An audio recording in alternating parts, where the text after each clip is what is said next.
সমস্ত বাঙালি বাড়িতেই হরেক রকমের পোলাও রাঁধার এবং খাওয়ার চল আছে সেই বহু প্রাচীনকাল থেকে।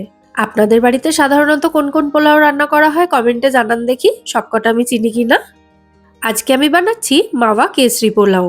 বাকি সমস্ত পোলাওয়ের মতো গোবিন্দভোগ চাল একটা বাটিতে করে মেপে নিয়ে ভালো করে পরিষ্কার করে ধুয়ে আধ ঘন্টা মতো ভিজিয়ে জল ঝরিয়ে নেব।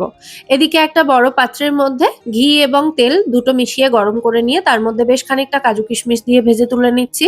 এরপর ফোড়নের জন্য দিয়ে দিচ্ছি থেতো করা গোটা গরম মশলা, ছোট এলাচ, দারচিনি এবং লবঙ্গ।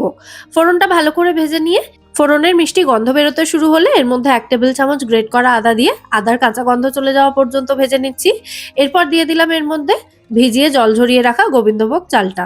3 থেকে 4 মিনিট সময় নিয়ে চালটাকে ভালো করে ভেজে নিয়েছি। তারপর যতটা চাল ঠিক তার ডাবল পরিমাণে গরম জল দিয়েছি আর স্বাদ অনুযায়ী নুন দিয়ে দিচ্ছি। ভালো করে মিশিয়ে কয়েকটা চেরা কাঁচা লঙ্কা দিয়ে পাত্রটাকে ঢাকা দিয়ে হাই ফ্লেমে 6-7 মিনিট মতো রান্না করব।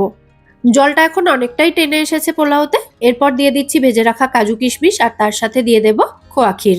এখানে প্রায় 75 থেকে 80 গ্রাম মতো খোয়া ক্ষীর দিচ্ছি। আপনারা চাইলে আরেকটু বেশিও দিতে পারেন।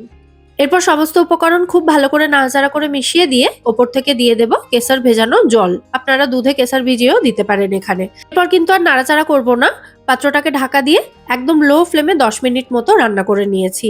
10 মিনিট পর পাত্রের ঢাকনাটা খুলে ওপর থেকে কিছুটা ঘি এবং স্বাদ অনুযায়ী গুঁড়ো চিনি বা মিছরি দিয়ে দিতে হবে। এরপরও নাড়াচাড়া করব না, আবারও ঢাকা দিয়ে এটাকে মিনিট 5 রেখেছিলাম। তারপর ফাইনালি ঢাকনা খুলে এটাকে হালকা হাতে নাড়াচাড়া করে দেব। কেশর ভেজানো জলটা দেওয়ার পর যদি সঙ্গে সঙ্গে নাড়াচাড়া করা হতো তাহলে পুরো পোলাওটা কিন্তু বাসন্তী কালারের হয়ে যেত।